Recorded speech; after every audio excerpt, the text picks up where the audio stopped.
Today we have Sir ANEROOD Jugnauth, who served Mauritius as a Prime Minister 18 years, or who served as a President Mauritius 9 years. Now he is the Mentor Minister of Mauritius. At first, thank you very much, sir, for giving us the opportunity to take your exclusive interview.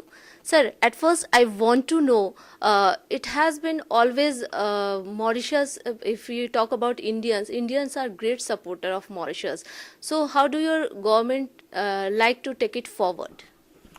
Well, Mauritius has been populated by a majority of people who have been there as workers to work in the fields, especially sugarcane plantation.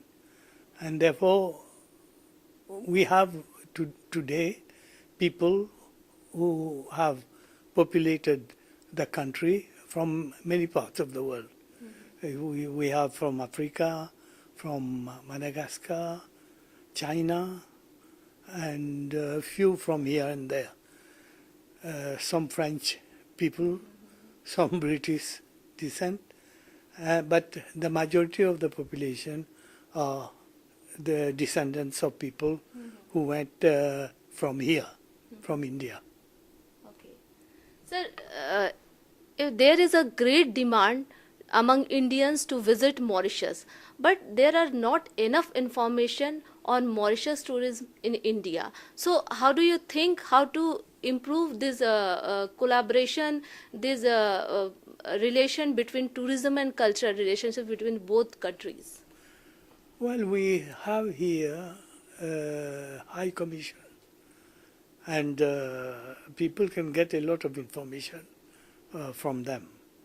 We have also an office of what we call BOI, Board of Investment of Mauritius. And besides that, we have an organization which markets and publicizes Mauritius. Well, if there is need to do something else, we'll have to look into it and see what can be done more. So, sir, if we talk about defense, what are the level of cooperation for defense in India or Mauritius, and what are the main area now you are focusing? Well, in fact, we don't have an army in Mauritius as such. Therefore, defense is just a technical word for Mauritius. We have a police force because we are a small island. And the countries in the neighborhood are very friendly. In fact, we are very friendly with all the countries of the world, and therefore there is no threat. But I have been called defense minister because, we have a very large extent of the ocean, which is our exclusive zone, and we have to not only have a control, but also to see to it that they are not illegally exploited by other countries. That is why we get a lot of help from India,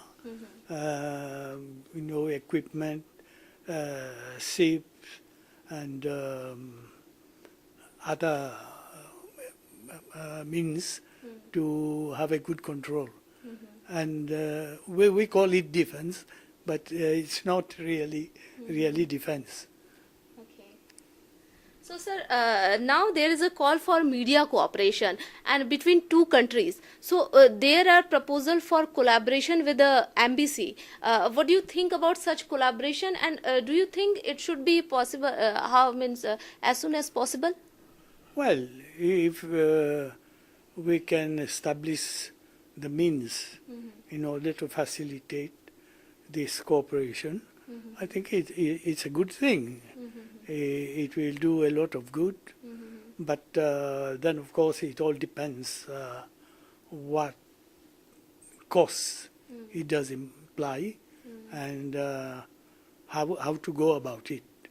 Well, in principle we are not against that. So now I want to know about you serve Mauritius as a Prime Minister 18 years. So what was that experience? We want that you share your experience with our viewers. I have not counted the years, but I think it is between 16, maybe 18.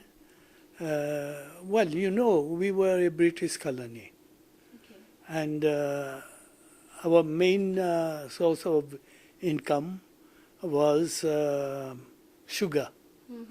And when we got independence, we relied almost on sugar. Thereafter, we diversified our economy.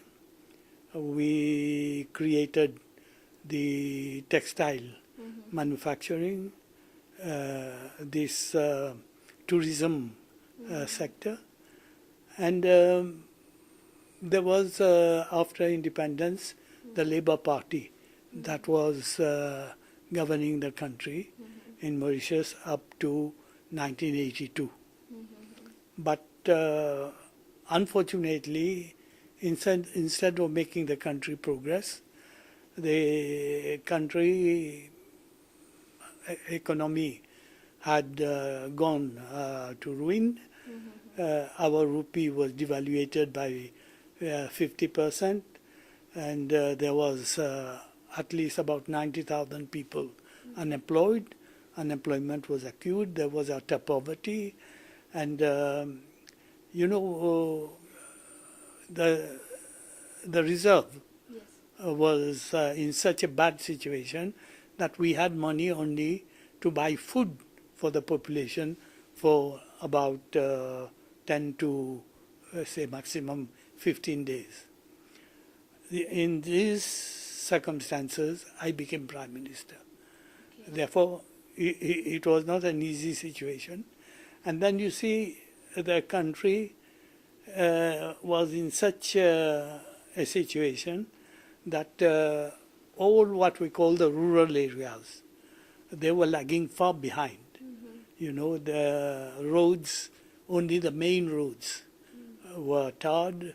All roads in the interior of the villages were still untarred, you know, earth. And we had no water supply in households.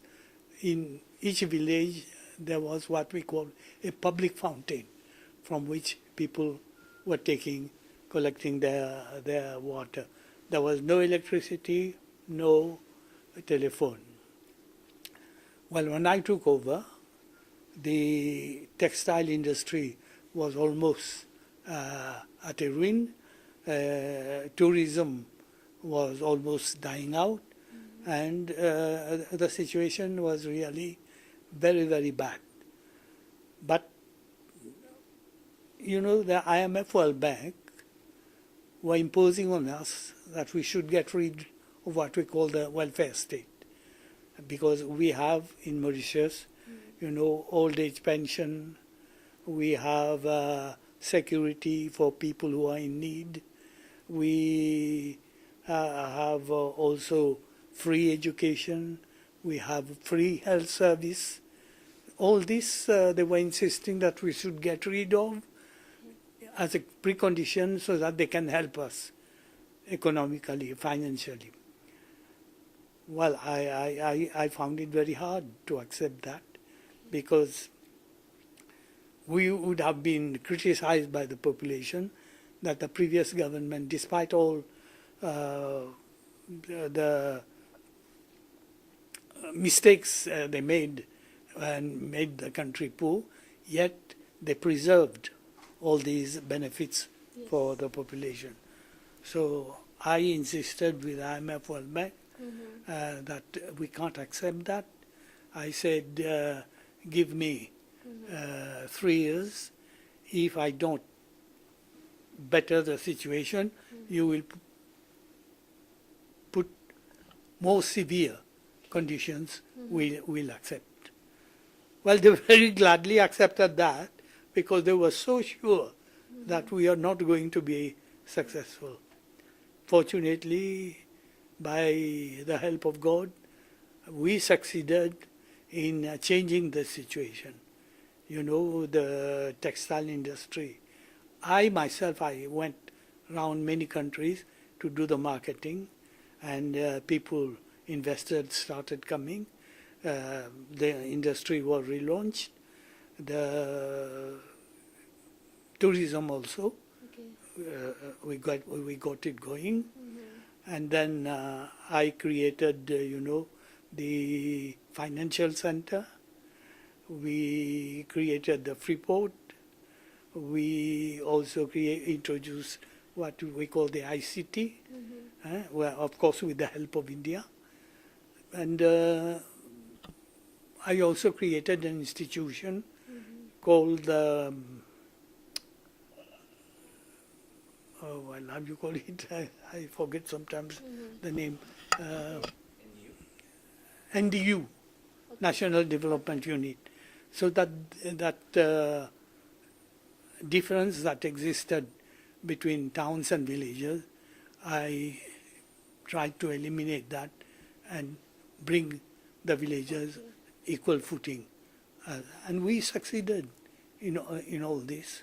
And the IMF and World Bank themselves, in 95, I lost the election, and they termed what we had achieved as an economic miracle. So that itself make you understand how the situation was reversed. People were prosperous. There was in 95, when I lost the election, unfortunately, I don't know how people came to that conclusion that they could not vote anymore for us. There was prosperity in the country. There was no more unemployment, and there were so many other sectors with better conditions of work that Mauritians started taking other jobs and were not willing anymore to work in the textile industry. Whereas when I had started in 82, when investors started coming and relaunching the textile sector, and I had insisted, because previously the government had it in only 2 places. I said it should be all over the country, in villages also. And that's how when new factories started opening, people were coming to my place, and they were begging, for me to intervene to make them get a job in the textile industry. They were queuing at the door. But when I left in 95, they were no longer willing, and we had to import foreign labor. Otherwise, the textile would have gone to ruin again. But that's how we saved it, and today there are about, I think, 50,000 foreigners working in Mauritius. Well, this is the situation. But I must say I'm very thankful to India, because India has been helping us all along, economically, in setting up infrastructures. Even now, we get a lot of help from India. India has always looked upon Mauritius as a little India overseas, and we have always looked on India as Mother India. So this explains what is the relationship between these 2 countries. Definitely, sir. So thank you so much, sir, to share your very important experience and share your ideas with us. So we had great conversation with Sir ANEROOD Jugnauth, who share his experience and ideas with the video journalist Vivek. This is Suchitra Mukherjee for ANN News, New Delhi.